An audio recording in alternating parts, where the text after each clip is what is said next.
Baik, Assalamualaikum warahmatullahi wabarakatuh. Waalaikumsalam Waalaikumsalam warahmatullahi warahmatullahi wabarakatuh. Selamat malam anak-anak. Gimana gimana nih kabarnya hari ini kalian? Alhamdulillah baik, Bu. Alhamdulillah baik, Bu. Baik, Bu. Alhamdulillah kalau masih sehat semua. Tetap jaga kesehatan karena kondisi sekarang ini belum bisa dikatakan aman ya. Apalagi kabarnya muncul virus baru itu. Oke, sebelum mulai pembelajaran, alangkah lebih baiknya kalau kita berdoa terlebih dahulu. Silakan Mbak Dona untuk memimpin doa. Baik, sebelum memulai pembelajaran, mari kita berdoa sesuai dengan agama masing-masing. Berdoa mulai.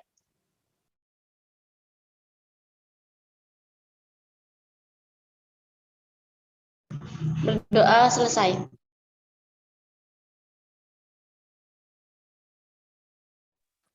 Baik, terima kasih Mbak Dona. Semoga apa yang akan kita pelajari nanti bisa bermanfaat ya untuk bekal kalian di masa depan. Kemudian untuk yang selanjutnya Ibu akan mempresentasi terlebih dahulu ya. Oke, Siti Nuraini ada? Ada Bu. Oke, Diva Danayanti ada? Hadir, Bu. Sip, Novianti Ayu Ramadona. Hadir, Bu. Kemudian Holisa Sabilatus Amanah. Hadir, Bu. Oke. Kemudian sebelum masuk pembelajaran, Ibu punya game pembuka nih, tebak-tebakan gitu. Nah, nanti Ibu akan kasih tahu clue-nya, yang bisa ngejawab langsung jawab aja ya.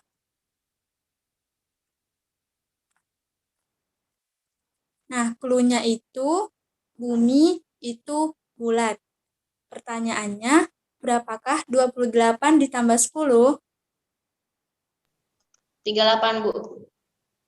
Ada lagi yang mau menjawab?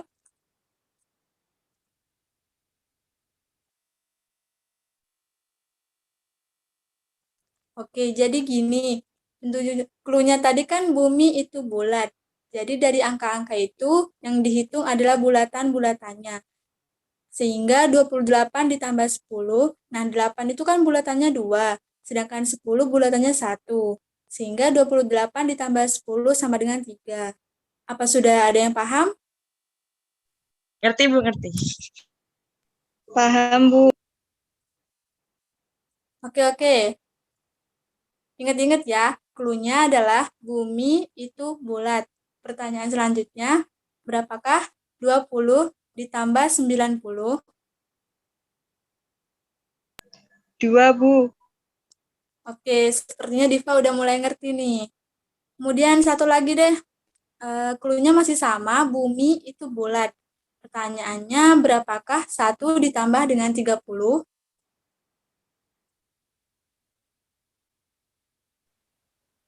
1, Bu.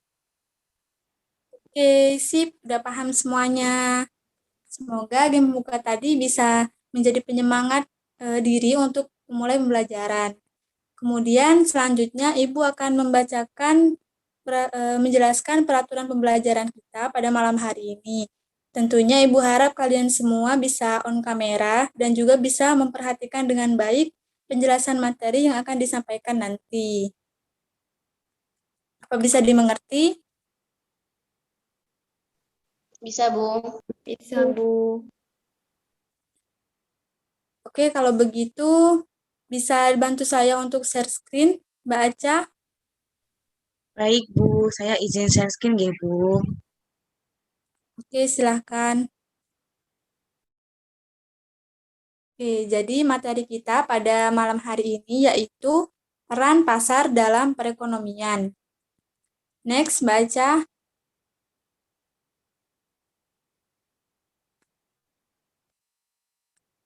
Nah, jadi pokok pembahasan kita antara lain yang pertama tentu saja pengertian dari pasar, kemudian ada ciri-ciri pasar secara umumnya. Mungkin ciri-ciri ini adalah ciri-ciri pasar secara umum yang berupa barang-barang ya.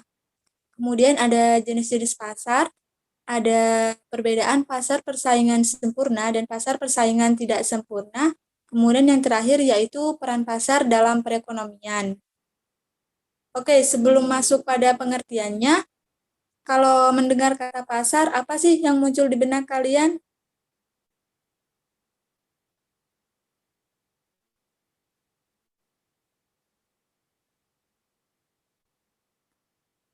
Kegiatan jual beli barang. Ya, benar. Lebih tepatnya, pasar atau market di sini dapat didefinisikan sebagai tempat di mana penjual bertemu dengan pembeli dengan potensial untuk melakukan transaksi jual beli, baik itu barang ataupun jasa.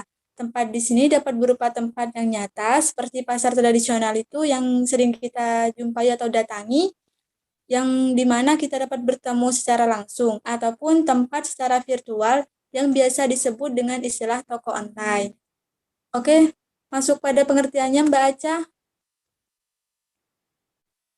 Sebelum itu, menurut beberapa ahli, yang pertama yaitu menurut Kotler pada tahun 2002, berpendapat bahwa pasar merupakan suatu tempat fisik di mana pembeli dan penjual berkumpul untuk mempertukarkan barang dan jasa.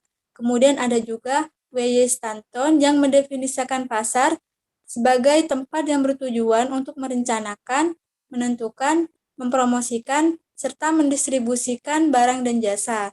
Pendapat ini juga didukung oleh Philip dan Duncan Naldan yang mendefinisikan sebuah pasar sebagai sesuatu yang digunakan untuk menempatkan barang yang dibutuhkan oleh konsumen. Kemudian dalam ilmu ekonomi, pasar dapat juga diartikan sebagai suatu sistem di mana hukum penawaran dan permintaan yang mengarah pada produksi barang dan jasa. Penawaran ini dapat berupa sumber daya alam, modal, tenaga kerja, barang, dan jasa. Sedangkan permintaan ini meliputi kegiatan pembelian yang dilakukan oleh konsumen, bisnis, organisasi, dan pemerintah. Oke, selanjutnya baca.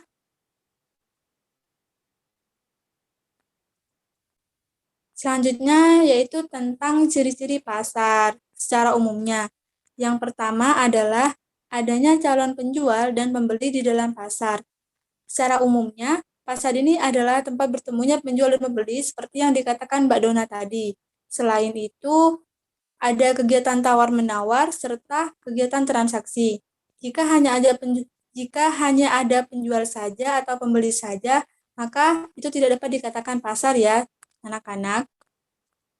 Kemudian yang kedua yaitu adanya suatu barang atau jasa yang hendak diperjualbelikan di dalam pasar.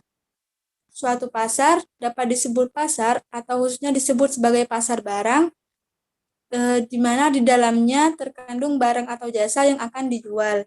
Jadi secara nyata, calon pembeli yakin bahwa barang atau jasa yang diinginkan benar-benar ada, sesuai dengan kondisi yang diinginkan, bukan barang atau jasa fiktif.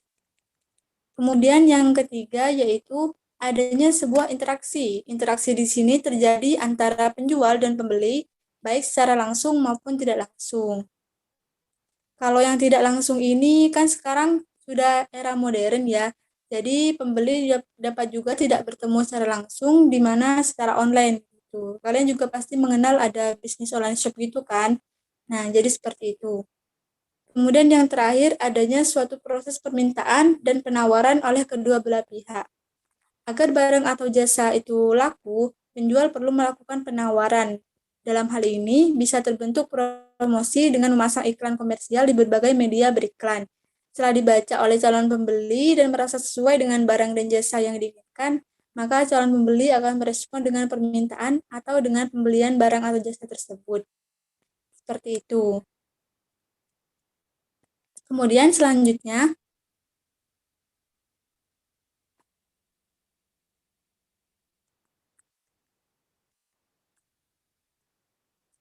jenis-jenis pasar. Nah, jenis-jenis pasar ini diklasifikasikan berdasarkan beberapa bentuk. Yang pertama yaitu jenis pasar berdasarkan jenis barangnya. Ada dua ya anak-anak, yaitu pasar homogen dan pasar heterogen. Pasar homogen merupakan pasar yang menjual satu jenis barang saja. Jadi dalam pasar itu hanya satu jenis barang ya. Contohnya yaitu pasar burung. Kemudian yang kedua ada pasar heterogen. Kebalikan dari pasar homogen tadi, pasar heterogen ini merupakan pasar yang menjual berbagai jenis barang. Contohnya yaitu swalayan yang menjual banyak barang itu kan. Kemudian selanjutnya berdasarkan waktu pelaksanaan. Nah, kalau yang berdasarkan waktu pelaksanaan ini ada pasar harian. Seperti namanya saja, pasar harian ini berlangsung setiap hari ya.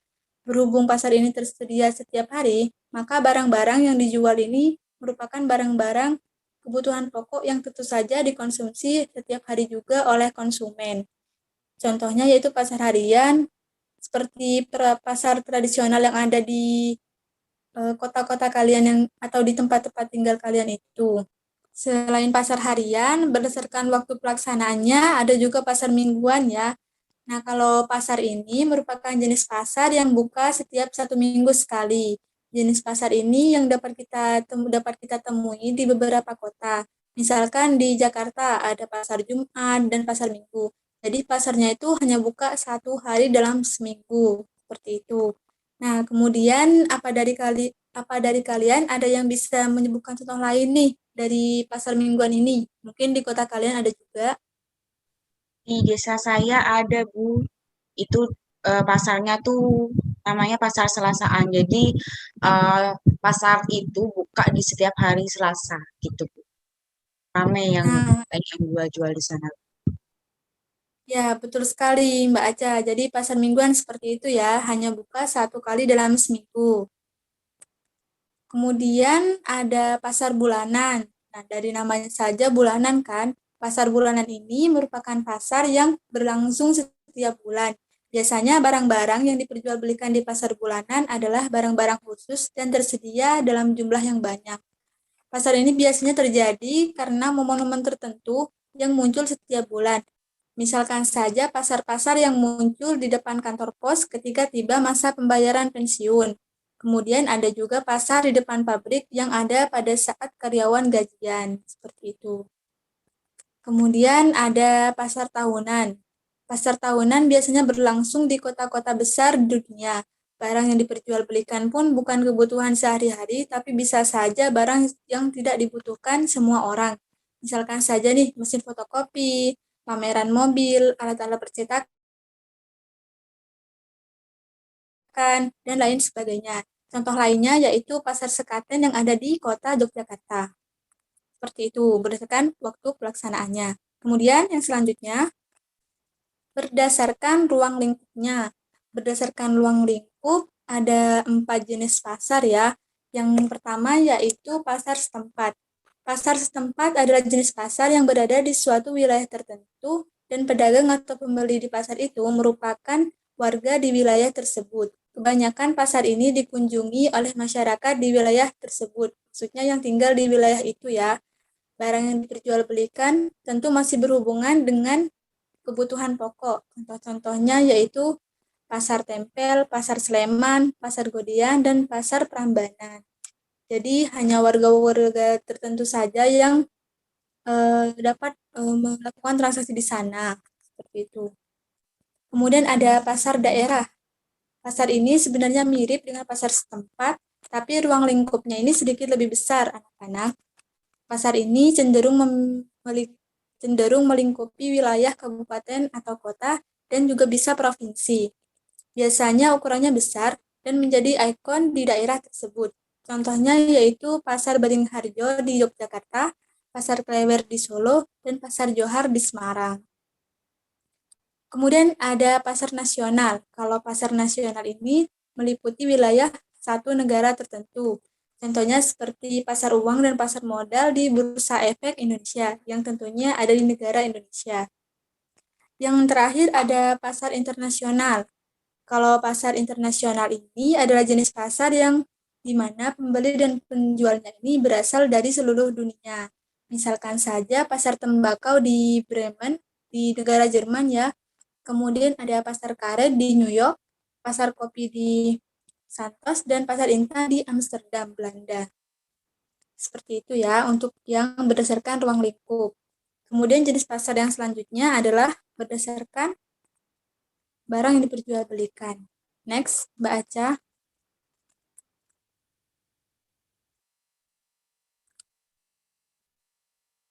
Nah, berdasarkan barang yang diperjualbelikan ada dua, yaitu pasar sumber daya produksi dan pasar barang konsumsi. Pasar sumber daya produksi ini merupakan pasar yang memperjualbelikan barang-barang faktor produksi, seperti misalnya bursa tenaga kerja. Bursa tenaga kerja ini kan menawarkan beberapa tenaga kerja yang nantinya dapat ikut terjun dalam lapangan yang dibutuhkan sesuai dengan kemampuannya. Seperti itu. Kemudian kalau pasar barang konsumsi ini merupakan pasar yang memperjualbelikan barang-barang konsumsi. Pasar-pasar tradisional yang biasa kita datangi untuk membeli sayur mayur itu juga termasuk dalam pasar konsumsi ini ya, kan digunakan untuk konsumsi. Kemudian ada pasar berdasarkan jenis transaksinya. Yang pertama ada pasar konkret. Pasar konkret di sini adalah pasar di mana penjual dan pembelinya bertemu langsung untuk melakukan transaksi jual beli ya. Seperti di pasar tradisional ataupun di swalayan. Jadi itu kan bertemu secara langsung. Kemudian ada pasar abstrak. Nah, namanya abstrak berarti penjual dan pembelinya tidak bertemu secara langsung, tapi tetap bisa melakukan transaksi. Seperti yang tadi sudah banyak disebutkan, yaitu melalui toko-toko online shop. Selanjutnya ada pasar persaingan sempurna dan pasar persaingan tidak sempurna.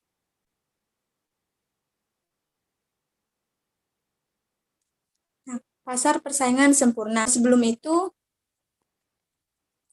kedua pasar ini, yaitu pasar persaingan sempurna dan pasar persaingan tidak sempurna, merupakan termasuk pada pasar output ya, di mana pasar output ini merupakan pasar yang memperjualbelikan barang dan jasa yang merupakan output atau hasil dari kegiatan produksinya. Kemudian ini tentang pasar persaingan sempurna terlebih dahulu. Pasar persaingan sempurna adalah pasar dengan jumlah penjual dan pembeli yang sangat banyak, sehingga tidak ada satupun penjual atau pembeli yang bisa mempengaruhi harga. Pada dasarnya, pasar persaingan sempurna ini produsen di sini hanya sebagai pengambil atau penganut harga atau price taker. Penjual tidak bisa mempengaruhi harga secara individual karena kuantitas yang ditawarkan oleh penjual secara individual terlalu kecil dibandingkan dengan pasar secara keseluruhan. Kemudian untuk ciri-ciri dari pasar persaingan sempurna ini, yang pertama, jumlah pembeli dan penjualnya banyak. Kemudian barangnya bersifat homogen. Homogen di sini hanya satu jenis barang berarti ya. Sehingga dalam hal ini konsumen menganggap bahwa barang yang dijual sama mutunya. Sehingga konsumen tidak dapat membedakan antara barang yang satu dengan barang yang lainnya karena hanya satu jenis. Kemudian ciri yang selanjutnya, faktor produksi bebas bergerak. Faktor produksi seperti bahan baku ataupun tenaga modal di sini bebas bergerak, bebas berpindah-pindah dari suatu tempat ke tempat yang lain yang dirasa lebih menguntungkan. Tidak adalah peraturan maupun kendali. Ciri berikutnya dari pasar persaingan sempurna yaitu kebebasan untuk mengambil keputusan, di mana harga barang dan jasa benar-benar terjadi sebagai akibat interaksi antara permintaan dan penawaran di pasar. Kemudian ada pembeli dan penjual mengetahui keadaan pasar.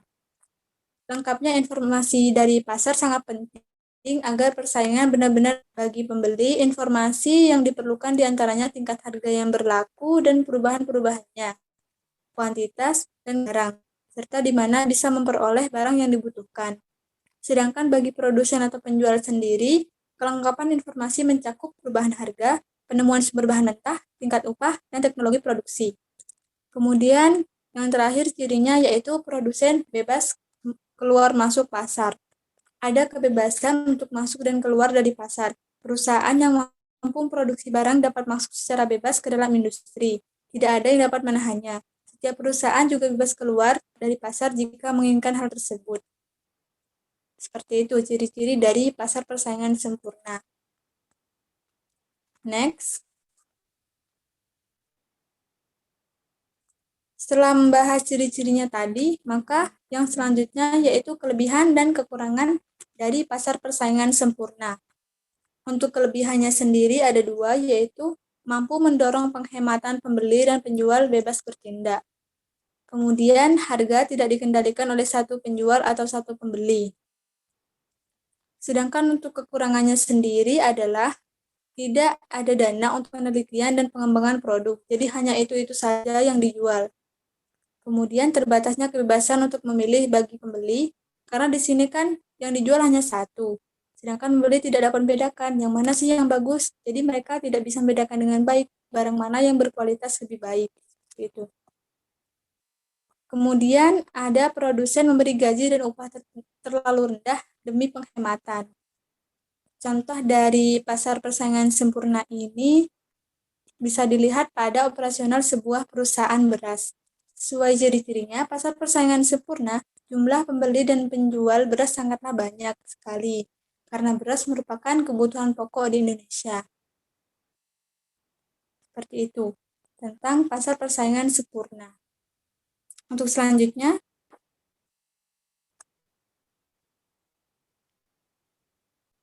yang selanjutnya adalah pasar persaingan tidak sempurna. Nah, kalau yang pasar persaingan tidak sempurna ini adalah struktur pasar dalam dunia perekonomian.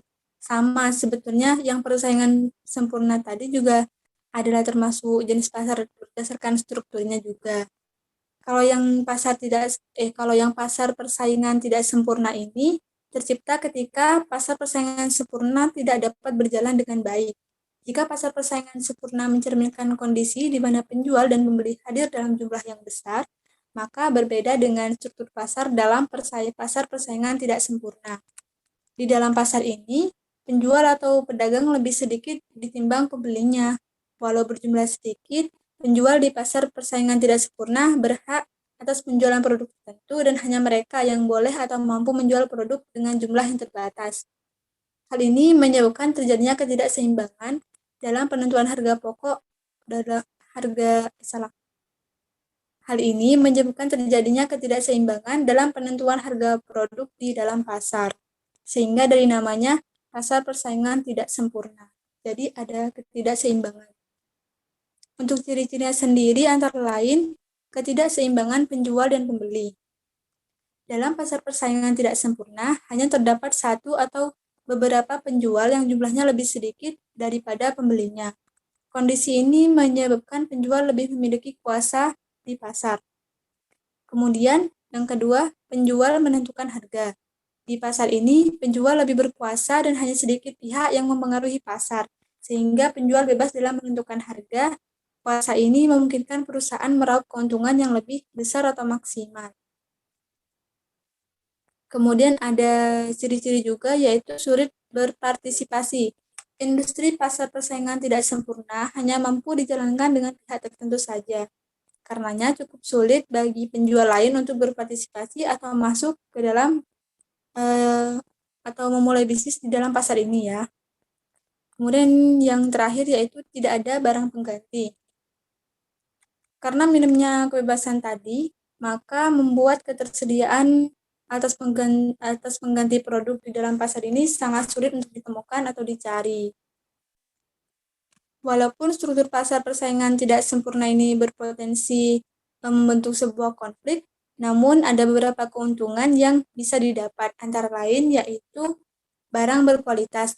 Barang yang dijual oleh beberapa penjual ini dan di mana cenderung susah untuk dicari biasanya memiliki sifat yang unggul dan memiliki banyak manfaatnya, sehingga dapat disebut dengan barang berkualitas. Kemudian ada profit yang lebih besar.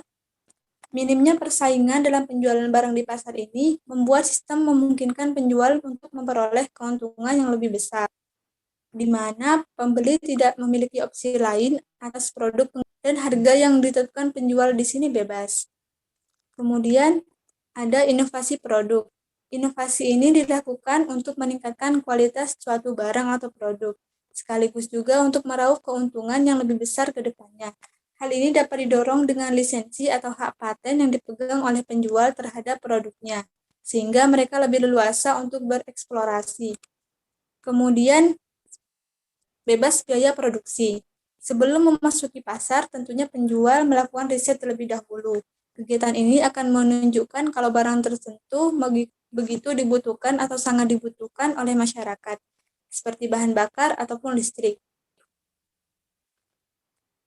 Kemudian, meskipun keuntungan dapat dirasakan oleh masing-masing pihak, baik penjual ataupun pembelinya, dalam pengaplikasiannya sendiri, pasar persaingan tidak sempurna ini juga memiliki risiko-risiko ya anak-anak, di mana risiko tersebut antara lain sedikit pilihan, permainan dan diskriminasi harga, serta eksploitasi konsumen. Kalau yang sedikit pilihan ini dirasakan oleh pembelinya. Di pasar persaingan tidak sempurna, konsumen hanya dihadapkan dengan beberapa pilihan saja atau hanya sedikit. Kemudian yang permainan dan diskriminasi harga di sini dapat terjadi sebab pasar didominasi oleh pihak tertentu dan hanya terdapat sedikit penjual. Ketidakmampuan pembeli dalam memahami kisaran harga juga menjadi faktor permainan harga yang dapat merugikan konsumen. Kemudian ada eksploitasi konsumen. Ketidakseimbangan jumlah penjual dan pembeli menyebabkan pasar ini rentan terjadi eksploitasi konsumen. Contoh dari pasar persaingan tidak sempurna ini yaitu pasar saham. Pasar saham ini merupakan salah satu contoh dari pasar persaingan tidak sempurna, sebab harga saham bisa dipengaruhi oleh beberapa faktor, seperti pemodal yang membeli saham dalam jumlah besar, serta faktor eksternal yang lain. Selain itu, dengan adanya orang tertentu yang memiliki akses informasi lebih cepat dari investor lainnya, membuat pasar saham tergolong dalam pasar persaingan tidak sempurna. Kemudian next slide. Untuk jenis-jenis pasar persaingan tidak sempurna ini, ada pasar monopoli. Kalau pasar monopoli ini hanya terdapat satu penjual yang mendominasi dan berkuasa. Penjual di pasar ini juga mampu menjadi penentu harga. Penguasa di pasar ini secara sengaja menjual produk yang tidak memiliki pengganti, sehingga bisa dikatakan tidak ada pihak yang menyaingi atau menguasai. Jadi dia menguasai satu pasar. Gitu. Kemudian ada pasar oligopoli. Kalau pada pasar ini terdapat beberapa penjual yang menguasai pasar. Dalam sistem ini kegiatan promosi masih diperlukan guna memperkenalkan produk dan menyaingi penjual lain. Persaingan di dalam pasar oligopoli ini terbilang cukup berat. Kemudian ada pasar monopolistik. Pasar monopolistik ini terdiri dari penjual yang menjual banyak produk identik, tapi memiliki perbedaan dan ciri khas masing-masing, baik dari segi kemasan, bentuk, fungsi, manfaat, dan sebagainya. Jumlah penjualnya tidak terbatas dan dapat dimasuki kompetitor baru. Kemudian ada pasar monopsoni. Pasar monopsoni ini memiliki ciri di mana terdapat banyak penjual dan hanya satu pembeli. Kondisi ini membuat pembeli jauh lebih berkuasa dari penjual. Di pasar ini, harga produk lebih memungkinkan untuk disesuaikan dengan keinginan pembeli. Selain itu, kualitas produk juga sudah terjamin bagus karena penjual berusaha sebaik mungkin agar tidak kalah dengan penjual yang lain. Kemudian yang terakhir ada pasar oligopsoni. Pasar ini terdiri dari banyak penjual dan beberapa pembeli, di mana pembeli akan mengolah produk untuk kemudian dijual kembali. Rata-rata barang yang dijual merupakan barang mentah yang mesti diolah terlebih dahulu untuk diperoleh manfaatnya. Di pasar ini, harga produk cenderung lebih stabil dan ditentukan oleh pembelinya. Oke, next slide. Nah, kemudian untuk pembahasan yang terakhir yaitu peran pasar dalam perekonomian. Sebelum itu, menurut kalian seberapa besar sih peran pasar dalam perekonomian ini? Izin menjawab, Bu. Ya, Menurut saya sangat besar, Bu, karena dengan adanya pasar, hal itu dapat meningkatkan perekonomian di negara kita. ya jawabannya benar benar sekali ya. Lebih tepatnya kalau peran pasar di sini dibagi menjadi beberapa pihak ya. Jadi ada bagi produsen, bagi konsumen, bagi distributor, bagi masyarakat, dan bagi pemerintah. Untuk bagi produsen sendiri, peran-peran pasarnya, peran dari pasar yaitu sarana untuk menyalurkan hasil produksi, kemudian tempat untuk mengenalkan produk baru dan melakukan promosi, kemudian pasar juga menjadi sarana untuk mengetahui barang yang dibutuhkan oleh konsumen. Selain itu, pasar juga menjadi sebagai tempat untuk pembentukan harga, serta juga menjadi tempat untuk bahan informasi penentu kebijakan produsen terkait dari jumlah produksi dan jumlah persediaan serta mengatur kegiatan produksinya. Sedangkan bagi konsumen, pasar di sini dapat berguna untuk memenuhi kebutuhan hidupnya sehari-hari, untuk mendapatkan barang yang dibutuhkan juga, kemudian untuk menawarkan sumber daya yang dimilikinya.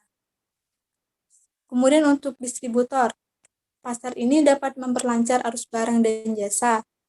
Kemudian juga dapat menjadi dasar untuk menentukan sistem distribusi yang efisien, sehingga dapat berjalan dengan baik kegiatan distribusinya.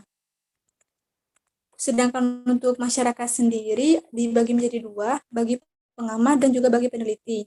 Bagi pengamat sendiri, pasar merupakan tempat untuk memperoleh data yang dapat dipergunakan sebagai bahan dan menganalisis situasi pasar, seperti pergerakan harga sehari-hari maupun pada saat-saat tertentu.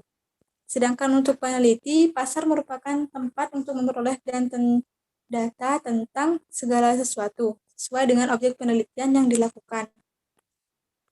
Kemudian bagi pemerintah, pasar di sini dapat menjadi penggerak roda perekonomian, serta untuk melindungi konsumen maupun produsen. Kemudian pasar juga dapat menjadi sumber pendapatan bagi negara dan pemerintah. Jadi pasar di sini dapat menjadi sumber pendapatan, sehingga nantinya bisa dapat meningkatkan ekonomi di negara Indonesia ini. Next slide. Jadi itu tadi penjelasan tentang peran pasar dalam perekonomian ya anak-anak. Untuk yang selanjutnya ada sedikit game nih. Gamenya yaitu mencari kata. Gamenya ada di slide selanjutnya Mbak Aja. Bisa di next. Nah, jadi tentu saja mencari kata ya. Di sini anak-anak yang berhasil menemukan kata yang berhubungan dengan penjelasan materi tadi bisa langsung menjawab dan juga memberikan sedikit penjelasan singkat terkait kata yang ditemukan itu. Ayo, siapa dulu yang nemu nih? Saya Bu Ijen. Iya, kamu menemukan kata apa dong? Saya menemukan kata pasar. Pasar merupakan tempat di mana bertemunya penjual dan pembeli untuk melakukan transaksi jual beli, Bu. Ya, bagus sekali. Oke, yang selanjutnya siapa nih yang berhasil nemu lagi? Tadi Mbak Dona ya. Saya, Bu, menemukan kata. Ya, menemukan apa nih? Saya menemukan kata monopoli, Bu, itu yang mendatar ke bawah, monopoli. Nah, monopoli sendiri merupakan salah satu jenis pasar di mana seorang penjual itu menguasai pasar. Jadi ini Ya, termasuk jawabnya. ke pasar tidak sempurna. Ya, benar sekali Oh, benar. jawabannya, Mbak. Kemudian siapa lagi nih yang berhasil nemu? Saya, Bu. Saya menemukan kata produksi, yaitu kegiatan menghasilkan suatu produk. Ya, pintar. Jadi produksi kita menghasilkan produk. Oke, untuk selanjutnya apa sudah ada tidak yang menemukan? Atau masih ada lagi nih? Karena di kata ini banyak loh. Saya, Mbak Bu. Nura mungkin? Iya, apa itu? Ini, Bu, konsumen. Ya, apa konsumen? Konsumen itu pelaku ekonomi yang menikmati atau membeli produk untuk memenuhi kebutuhan hidup. Ya, benar sekali. Jadi, anak-anak sudah termasuk pintar ya nyari kata di sini. Sebenarnya kata di sini itu banyak sekali, tapi yang ditemukan kalian sudah bagus, penjelasan juga sudah bagus. Jadi, sudah bagus permainannya. Oke, gamenya sudah cukup ya. Yang selanjutnya, Ibu ingin salah satu dari kalian membacakan kesimpulan dari materi yang sudah kita pelajari pada hari ini. Ayo, siapa yang mungkin ingin menyampaikan kesimpulan pada malam hari ini? Mungkin Saya ya, saya izin untuk menyampaikan kesimpulan yang telah kita pelajari hari ini. Yang pertama, materi pasar atau market yang dapat didefinisikan sebagai tempat di mana penjual bertemu dengan pembeli dengan potensial untuk melakukan transaksi jual beli baik itu barang ataupun jasa. Tempat di sini dapat berupa tempat yang nyata seperti pasar tradisional yang dapat bertemu secara langsung ataupun tempat virtual yang biasa kita kenal dengan istilah toko online. Ciri-cirinya adanya calon penjual dan pembeli dalam pasar, adanya suatu barang atau jasa yang hendak diperjualbelikan, lalu adanya sebuah interaksi antara penjual dan pembeli, dan adanya suatu proses permintaan dan penawaran. Lalu materi yang kedua tadi yaitu jenis pasar. Yang pertama jenis pasar berdasarkan jenis barang, yaitu pasar homogen dan pasar heterogen. Lalu berdasarkan waktu, yaitu pasar harian, pasar mingguan, pasar bulanan, dan pasar tahunan. Lalu yang ketiga berdasarkan ruang lingkup, yaitu pasar setempat, pasar daerah, pasar nasional, dan pasar internasional. Lalu selanjutnya yang keempat, berdasarkan barang yang diperjualbelikan, yaitu pasar sumber daya produksi dan pasar barang konsumsi. Lalu yang terakhir, berdasarkan jenis transaksi, yaitu pasar konkret dan pasar abstrak. Lalu materi yang ketiga, ada juga pasar persaingan sempurna dan pasar persaingan tidak sempurna, di mana kedua pasar ini termasuk pasar output, adalah pasar yang memperjualbelikan barang dan jasa yang merupakan hasil dari kegiatan produksi. Lalu untuk peran dalam perekonomian terbagi ke dalam 5 pihak yang meliputi yang pertama produsen, yang kedua konsumen, ketiga distributor, lalu masyarakat, dan terakhir pemerintah. Seperti itu, Bu. Terima kasih. oke, terima kasih Mbak Dona. Kesimpulannya juga sudah sangat lengkap, bagus sekali ya. Semoga anak-anak yang lain juga dapat menyimpulkan sendiri materi apa saja sih yang dibahas hari ini, apa sih itu pasar, jenis-jenisnya apa. Jadi Ibu harap kalian juga sama-sama memahami seperti Mbak Dona tadi. Ibu juga ada tugas kelompok nih. Jadi anggota ini bisa dibagi menjadi ke dalam 2 kelompok, di mana tugasnya yaitu mencari jenis-jenis dan contoh pasar yang disertai dengan gambarnya dalam bentuk PDF ya. Untuk lengkapnya nanti Ibu akan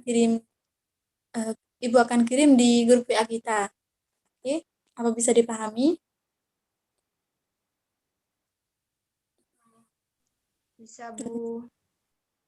Bisa, Bu. Bisa, Bu.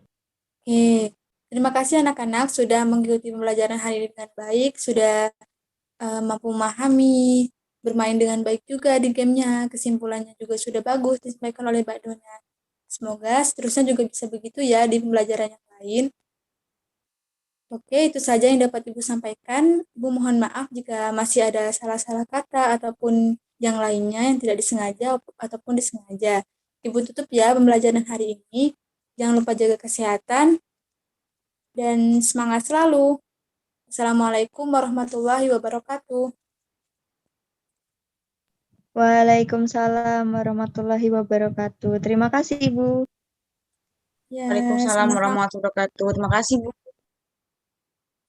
Ya. Zoom-nya bisa di end meeting ya.